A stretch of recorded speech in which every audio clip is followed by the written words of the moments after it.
Good morning. It gives me such hope to see a group of you here this morning when you could be doing anything else. Here you are giving up your time, your morning, you could have gotten some more coffee, and you're here dedicating your time. And so I just commend you for the work that you do. And I'm kind of nervous because I don't want to offend you, but I am going to be using the F word in my speech today. And that F word is a word that's as obscene as any four-letter word that you're likely to hear, because that F word is fear. And I know a lot about fear. I was raised in it by a father who drank to escape it, and a mother so fearful of life that she isolated herself from her children. I come from the fallout of fear: addiction, domestic violence, abuse, neglect. But what I know about fear is that even though my parents were strangled by it, they encouraged me to be brave where they could not. And thankfully, I had teachers who made school my sanctuary, like Mrs. Belton, my 7th grade English teacher, who taught me to write when I wanted to scream, or hit back, or quit. Because I came from a small town, my parents, I'm sure she'd heard about my parents' very ugly, very messy divorce, one of the first in our community. I overheard people talking about my parents at the grocery store, so I'm sure that she knew. So when I went to her in tears one day to tell her that my mother was uprooting us from everything and everybody that we knew to move us hundreds of miles away, she looked at me and said, "Shanna, you're still my student, and this is still your class, and I'm still your teacher."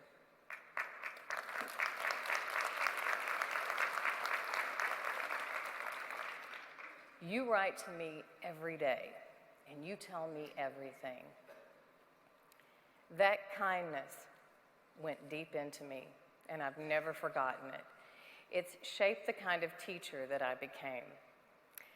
Now, in this story are the lessons that I've learned as I've done battle with fear throughout my life. We defeat fear with authenticity and connection. I mention this because, to me, the greatest problem that we're facing in education right now is fear. As teachers, we face the normal fears of losing control of a class or having a lesson fall apart. But the fear that I'm talking about as a problem goes deeper than that, to a fear of being judged over scores, or a fear that you're going to be the one that tanks the school's performance rating unless you follow a scripted curriculum, or fear that you won't be able to really connect with your students. That fear is compounded by critics who insinuate that teachers, especially teachers who work with students in trauma, students in poverty, students who struggle with language and learning disabilities, that those teachers are bad teachers because their students don't perform as well as other students. That fear manifests in this deep insecurity that whispers, "You're not just a bad teacher, you're a bad person," because our identities are so knit to our work as teachers. As parents, we face fears from the minute that we hold our children for the first time. We start to worry about their future, and those fears take shape in questions. Will he be okay? Will she have friends? Will they be successful? That first day of school is full of tears for parents and students, because it begins a journey into the unknown. And we worry, is school going to understand how wonderful, how beautiful, how unique my baby is. Because every child is a unique miracle, and we want the world to welcome our children with open arms. Our children likewise face pretty strong fears. They face the fears of not understanding, the fear of thinking, well, I have to have extra help, so that makes me dumb. They have to face down the fear that they may not graduate. And that fear can cause some of them to bet on dropping out rather than staying in. Like Michael, a skinny, angry boy who was in my 7th grade class during my first disastrous year of teaching. I stumbled through everything like a blind elephant. He refused every book I gave him and wouldn't write on any of the paper that I gave him. I did not know how to reach him. So one day I said, okay, here, Michael, let me start you out. I'm going to give you this piece of paper. Well, he looked up at me like I'd put a live scorpion on his desk. What's that for? He said. For you to write, I said. Write about your goals. Here, I'll start you out. In 5 years, I see myself as ... And he looked up at me and he squinted. But he took up the pencil, he covered what he was writing with his arm and started writing. And I walked away thrilled that I had gotten Michael to write. But when the bell rang at the end of class and I looked at what Michael had written, my heart sank. In 5 years, he wrote, I will be dead or in jail. I wonder, because I've never seen him after that year that I taught him, if he made his own predictions come true. Michael was too afraid to even hope for 8th grade.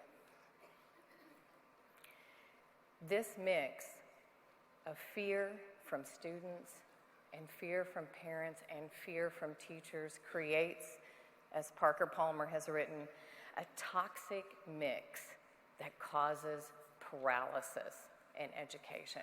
And that paralysis comes at just the time when we need our best selves and our best ideas and our most creative and innovative thinkers. But there is good news. We defeat fear when we teach authenticity and connection in our process, our products, and our purpose. In my hybrid role at Palo Duro High School as a teacher and instructional coach, my colleagues and my students count on me to help them stand in the gap between fear and creativity. They count on me to help them bring their best selves to work, because that's what our students deserve. We are our best selves when we risk being real. Dr. Brené Brown, a social work researcher, has said that vulnerability is the birthplace of creativity, change, and innovation. And she's right. Teachers are artists of human potential, and like art, learning is messy. At my school, teams of teachers are 2 years into a special collaboration that's driven by questions, where we come together, look at standards, look at data, and try to solve problems and make new plans, and adjust our teaching to meet our continuing diverse needs. We risk being real. We risk being vulnerable by coming to each other and saying, you know, this isn't working for me. I tried it and it fell apart, What have you done? Can you help me out? When we do that one small brave thing by being vulnerable with each other, that's what saves us. That's what's always saved us. At my school, we can't rely on just the 19th way to teach a concept or the 20th way to teach a concept. We have to come together to co-create the 21st way. That's the best of teaching. And I'm so excited to see that this teacher-driven, teacher leadership model is taking hold all across the country. Likewise, we have to be authentic in our products. We all have a set of standards as teachers that we have to meet. But the question is, are we ready to apply those standards in an authentic way and to, in a sense, turn them over to our students? That was my hypothesis when I began working with students 3 years ago. And I said, here's all you have to do. Find a real problem in our community, research it, and come up with a solution that will benefit somebody in real life. That was it. And what my students came up with was astounding to me. One of the most impressive was a group of girls who were bilingual in Spanish and English. They knew that in their North Amarillo neighborhood, many women felt shut out of the healthcare process and afraid of it because of the language barrier. And so these girls, on their own, went and partnered with the Amarillo Breast Health Coalition to create a series of bilingual health presentations that they gave anywhere they could in North Amarillo, at libraries, parks, homes, everywhere. And in those presentations, they were able to identify a woman who had never been to the doctor. And doctors were able to treat her through the work of those girls, and they found a malignancy that was able to be treated. Those girls literally saved that woman's life, and it doesn't get more authentic than that. Now, the last thing I want to talk about is the most important, which is we have to be authentic in our purpose. Connection to our colleagues, connection to our passion, connection to our children. That's what dispels the darkness. Well, like Mary Lou, a student that I'm thinking of recently, she is a barely 5'4" symbol of courage for me. In Mary Lou's family, nobody made it to their senior year. They all went to work instead, pooling their paychecks to pay the bills. And Mary Lou was no different. When her friends went to the movies, she went to work in the kitchen of a fast food restaurant. She sat for 3 years in my summer enrichment classes, trying to raise her reading scores. Her reading test was the only test that was keeping her from being on track to graduate. And every year she tried. Every year she came back, even though she didn't see a lot of success. So when she got to her senior year this year, and we got our first set of scores in December, Mary Lou was hundreds of points away from where she was supposed to be. And she looked at me and she said, "Miss, I ain't ever gonna pass this test. I don't know what I was even thinking. The better thing for me to do is just pick up an extra shift and make some money. Thanks for trying, though." But because I knew Mary Lou and had known her for 3 years, I knew how to connect with her. And I knew how I could get her to make a plan with me to try one more time. So we came together, and Mary Lou bet on hope. She bet on her own courage. Well, I'm happy to say she didn't pick up that extra shift, but she did pick up the books that I gave her. And we were both crying at graduation this year when I helped her pin her mortarboard on her hat.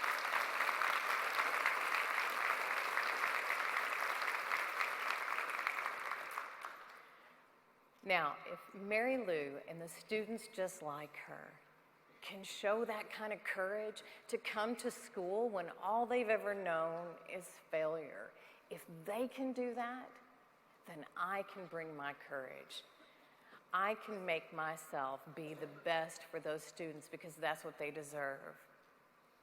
I have to be a warrior for Mary Lou. We all have to be warriors for our students. We have to be courage for them and honor their courage with our own.